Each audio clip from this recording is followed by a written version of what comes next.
लेकिन आज की संतान जो पैदा होती है, कोई मांस खाता है, कोई शराब पीता है, कोई निंदा करता है, कोई बुराइयां करता है, कोई कत्ल करता है, कोई डाकेबाजी करता है, कोई हेरा फेरियां करता है, उनकी संतान पैदा होती है। ये जो ऐसी चीजें खा के जैसा माल डालोगे वैसी ही तो चीज बनेगी ना। आप सभी को प्यार भरी राधा स्वामी जी।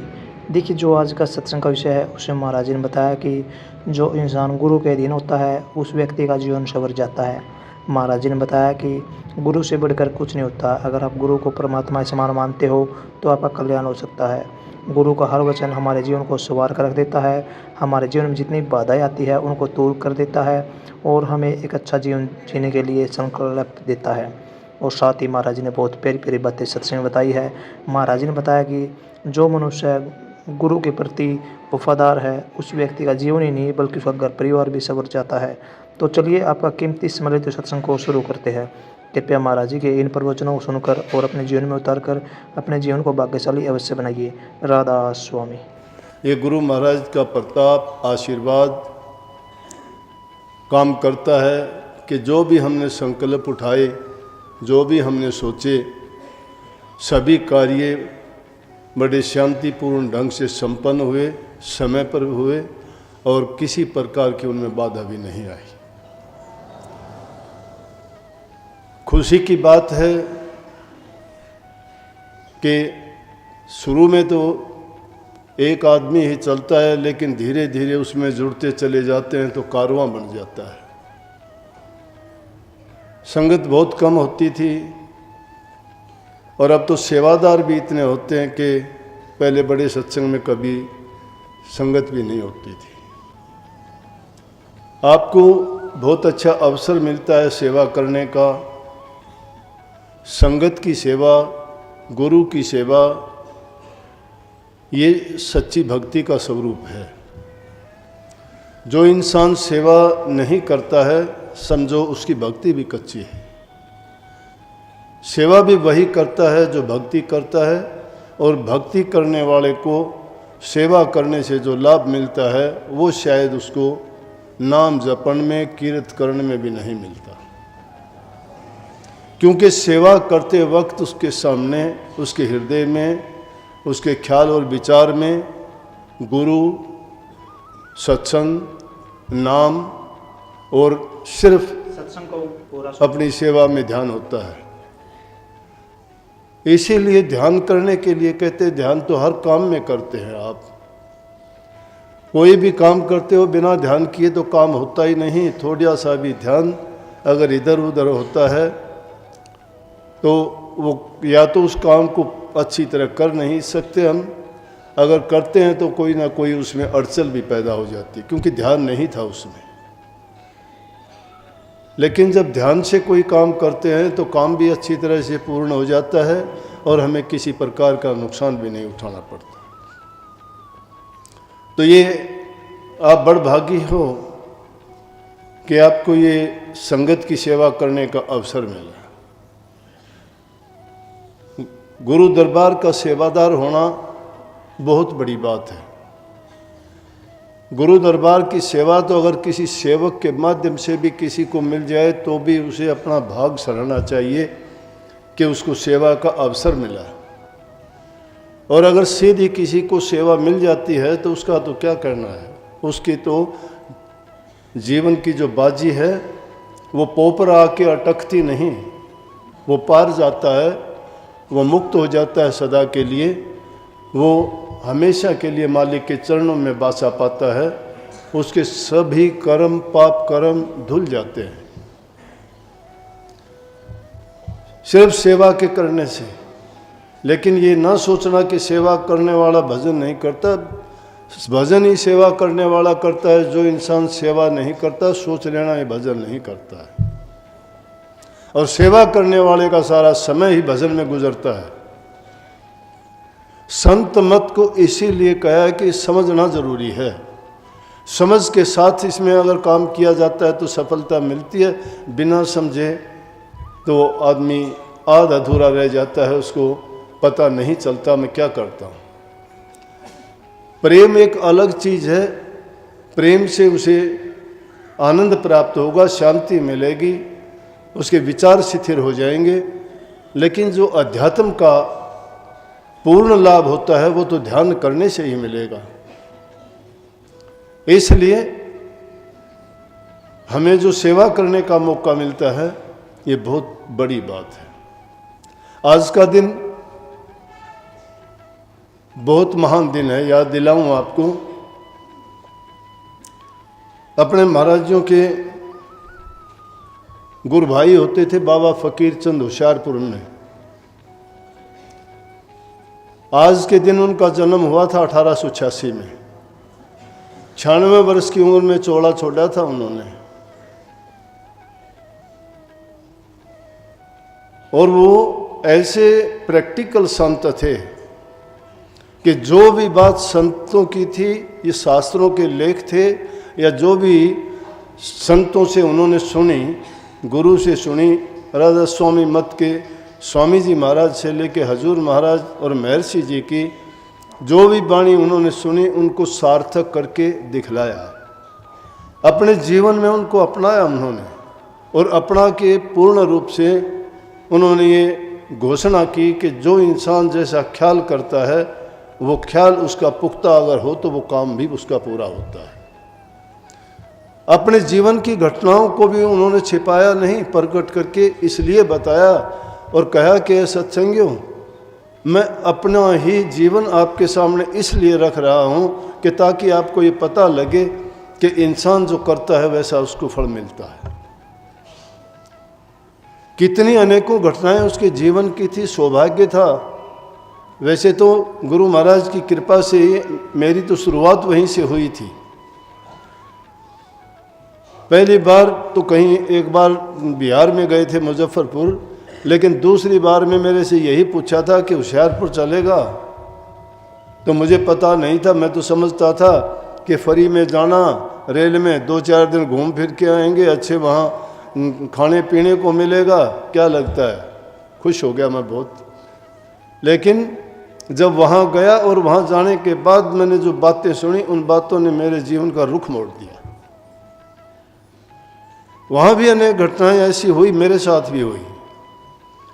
एक बार का जिक्र है कि जब हम सत्संग में पहुँचे, बैसाखी का दिन होता था, तो गए उस टाइम पे हम थोड़े लेट हो गए क्योंकि रेल का आना जाना होता था। 10-12 हम थे महाराजों के साथ में, और जो ही हम मानुता मंदिर है, सुतेरी रोड पर है, तो छोटा थोड़ी जगह थी, उसमें हमने प्रवेश किया करते ही, और जब वो सत्संग कर रहे थे तो कहने लगे कि ऐ सत्संगियों, वो देखो मेरा गुरु वो आ गया। उन्होंने महाराजियों की तरफ इशारा करके कहा कि सत्संगियों देखो मेरा गुरु वो आ गया। और इसके पीछे कहानी क्या थी जब हमें पता तो था नहीं। मैं भी ये बात मन में सोचने लगा कि ये इतने बड़े हैं, महाराज जी कहते मेरे गुरु के ये गुरु भाई हैं अरमान साहब के, और ये महाराजियों को गुरु कहते हैं भी काफ़ी उम्र के, छोटे कद के थे, बड़े देखने में नूर था उनके चेहरे पे, इतनी उम्र में भी। 96 वर्ष की उम्र में चौड़ा छोटा था, तो उस टाइम पे होंगे वो 80-82 साल की उम्र में। बड़ा तेज था, आंखों में बड़ी रोशनी थी कि देखते ही इंसान के अंदर उतर जाती थी। लगता था जैसे कैमरा तुम्हारे अंदर से झांक रहा है। तो ये बात जब कही, मैं हैरान था ये बात सुन के कि महाराज जियों को गुरु कैसे कहा। लेकिन ये बात तो मैंने बाद में उनको बारे में सोचा कि क्यों कहा, लेकिन साथ ही साथ उन्होंने वर्णन कर दिया कि मेरे को मेरे गुरु ने कहा था कि फ़कीर चंद तेरा गुरु तुझे सत्संगियों के रूप में मिलेगा, सत्संगियों के रूप में गुरु मिलेगा। गुरु कौन है? गुरु जो ज्ञान दे दे, गुरु जो अज्ञान से पर्दा उठा दे, गुरु जो भरम और भय से मुक्त करा दे, निकाल दे, वो गुरु है। बोले अब सत्संगी आते हैं, आके कहते हैं कि जी आपने मेरे परीक्षा में पेपर हल कर दिए, मेरी बीमारी ठीक कर दी, मुझे सौपन में आके दर्शन दिए, मुझे आपने सौपन में कहा कि जा तेरी पत्नी को पुत्र होगा। कोई इतने काम उन्होंने गिनाए और बताए कि लोग मेरे पास आते हैं और ये बातें मुझे कहते हैं, लेकिन मैं नहीं होता, ये सत्य है। क्या कहा कि ये सत्य है, मैं नहीं होता वो। लेकिन फिर कहते कौन होता है वो? कहते हैं वो तुम्हारा अपनापन है, वो तुम खुद हो, तुम्हारा विश्वास है। तुमने अपने विश्वास से मुझे अपने अंदर में प्रकट कर लिया है, और जब आप अपने आप में मुझे प्रकट कर लेते हो तो आपको जितने भी काम होते हैं वो मेरे ही रूप के द्वारा करवाते हो। लेकिन यहाँ आके संत जो बात छिपाते हैं उन्होंने भी छिपा ली वो बात। संत भी पर्दा रखते हैं, सच्ची बात नहीं बताते। उन्होंने क्यों छिपाई? क्योंकि ये तो जब काल महाराज ने वरदान लिया था उसी टाइम कह दी थी कि संत करामात ना दिखाएं कभी भी। संत प्रगट होके ये ना कहें कि मैंने ये कार्य किया। निश्चित रूप से संत करते हैं। कबीर साहब कहते हैं तरवर सरवर संत जन चौथे बरसे में परमार्थ के कारण ये चार धारण दे। प्रैक्टिकल बात कितनी कही उन्होंने, सोचो। हम भी कहते हैं कि गुरु के दर्शन, हम तो बनावटी बातें करते हैं कि मुझे ध्यान में ये दिखाई देता है, मुझे वो दिखाई देता है, मैं शब्द सुनता हूँ, मैं उस मंजिल पे पहुँच गया हूँ, मुझे ऐसा प्रकाश दिखाई देता है, मुझे नूरी गुरु दिखाई देता है। या जिसको ये बातें या तो किताबों में सुनी कहते हो या गुरुओं के उपदेश और उनके सत्संगों के द्वारा जो फरमाई जाती हैं उन बातों की नकल करते हो, असल की ओर नहीं बढ़ते। असल की ओर बढ़ो तो प्रैक्टिकल है वो। अपने अंदर में झांको तो तुम्हारा जीवन बदल जाएगा। बदलाव का नाम ही सत्संग है। क्या उस जी फकीर चंद जी की कितनी बार मुझे सेवा करने का मौका मिला। उनके पास बैठते थे, घर चले जाते थे थोड़ी संगत सत्संग के बाद। वो भी मानते थे इतनी दूर से आए हैं। जब समझते ही नहीं थे कि संतों की क्या मौज होती है, महाराज जी मुझे कहते तुम भी सेवा कर ले। मैं तो दूर बैठ जाता था। गोपाल दास एक था सेवक, वो सेवा करता था। लेकिन घर में होते थे तो महाराज जी ने मुझे कहा, मैं भी पैर दबाने लगा तो अमेरिका से एक टॉर्च लेके आए थे। नीला उसका रंग था, आगे उसमें एक बटन दबाते थे लाइट जलती थी, पिछला दबाए तो छोटा पंखा था, पंखा चलता था। बहुत नई चीज़ थी उन दिनों में वो। मैं उसको देख के मन ही मन सोच रहा था, मैं देखो कितनी अच्छी चीज़ है, बैठा बैठा इससे हवा भी कर ले। मेरे से कहने लगे मास्टर तुझे पसंद है, जबकि मैं कुछ बोलिया भी नहीं, मन में ही बात थी। अब मैं हाँ या ना, फिर हाँ कहनी पड़ी, मैं हाँ जी पसंद है। बोले अकेले ले जाइए। बोले आके घर रख दी। बच्चों ने पता नहीं कब तोड़ी फोड़ी। जो अब तो पता हो कि संतों की हाथ की चीज़ तो ऐसी जगह रखनी चाहिए कि कभी उसका कुछ भी उसमें फर्क ना आए, क्योंकि वो तो एक ऐसा तोहफा होता है, वो मौज होती है, वो आशीर्वाद होता है। वो तो यूँ समझो कि हमारी ऐसी पूजनीय चीज़ होती है, बरकत होती है, वो लाभ होता है, वो खुशी होती है, हर चीज़ और हर बीमारी की वो रेमेडी इलाज है वो। लेकिन क्या पता था? नहीं पता था। जब तो अपने ही ज्ञान में सोचते थे, अपने मन में रहते थे। 2 अक्षर सीख रखे थे कि BA MA कर ली, मास्टर हो गया, तुम बहुत ज़्यादा पढ़ा लिखा है, ये तो अनपढ़ हैं सब के सब। लेकिन जब उनकी बातें सुनी, पढ़े लिखे आदमी बातों में खोजना चाहते हैं, भोले भक्त अभ्यास करने में खोजना चाहते हैं। तो बातों में खोजने की कोशिश ना किया करो। कितनी बताई, एक बार कहने लगा कि मेरी पत्नी थी, ये इसलिए बताता हूँ कि आज उनका जन्मदिन है। एक बार कहने लगा मेरी पत्नी से पहले लड़की होगी, दोबारा भी बच्चा पेट में आया। मैं खुश था कि चलो बच्चा होगा, लेकिन मेरी पत्नी बोली कि बच्चा ना हो। उसने दवाई ले ली कि वो किसी तरह से अबॉर्ट हो जाए, वो गिर जाए, बच्चा हो ही ना, दुनिया में आए नहीं। लेकिन उससे गड़बड़ नहीं हुई और वो लड़की हुई। और वो लड़की ऐसी हुई, लेकिन कहने लगे मैं ऐसा सोचता था कि बच्चा जो है, जैसे सत्संगियों के ख्याल होते हैं, बोले कि मैं सोचता था कि ऐसा बच्चा होना चाहिए जिसमें ना काम हो, ना क्रोध हो, ना लोभ हो, ना मोह हो, ना अहंकार हो। लड़की हुई, वो ऐसी ही थी। उसको किसी चीज़ का शौक नहीं था, ना खाने का था, ना पीने का था, ना ओढ़ने का, ना पहनने का। मैंने मत्थे में हाथ हमारा क्या कर दिया, मैंने क्या पैदा कर दिया। लेकिन वो मेरे ही किए थे, मेरे ख्याल के कारण वो ऐसी होगी। नए कपड़े फाड़ देती थी, अपनी माँ से दुश्मनी करती थी, मेरे से प्यार करती थी। माँ से क्यों करती थी? बोले कि जब वो गर्भ में थी तो वो उसको मारना चाहती थी, वो मरी नहीं, गर्भ से ही दुश्मनी हो गई उसकी।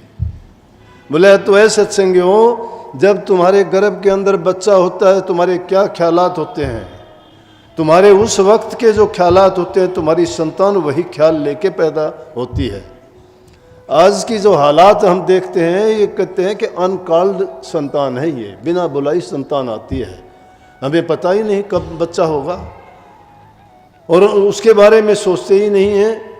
हमारे संस्कारों में देखो, जिस दिन से स्त्री गर्भवती होती थी उनको बहुत अच्छे ढंग से अच्छे माहौल में रखते थे, अच्छे उनको धार्मिक पुस्तकें बातें बताई जाती थी, उनको इधर उधर की जो कोई ऐसी चीज़ जिससे उनके विचारों में कोई हीन भावना आए या कोई बुरे विचार या ख्याल पैदा हो, ऐसी चीज़ें नहीं होनी थी।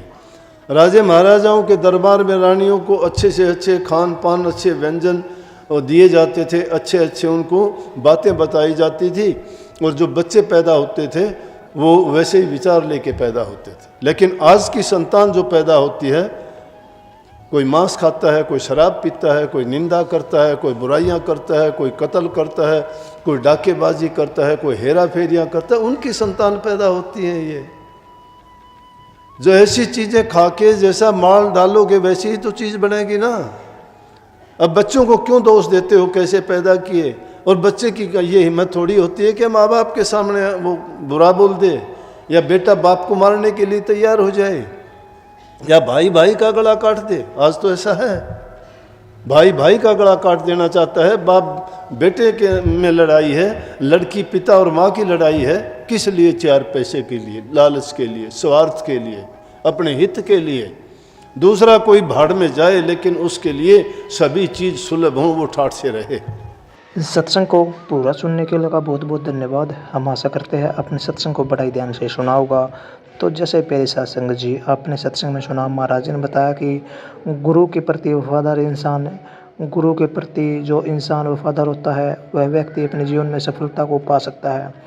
गुरु हमें वो शिक्षाएं देता है जिनसे हमारा जीवन सार्थक बन जाता है। अगर गुरु की शिक्षाओं में हमारे लिए कष्ट है तो उन कष्टों को भी हमें हंसकर झेलना चाहिए, क्योंकि उन कष्टों में ही सुख है, और सुख जो हमारे जीवन को बदल देता है, हमारे परिवार को बदल देता है।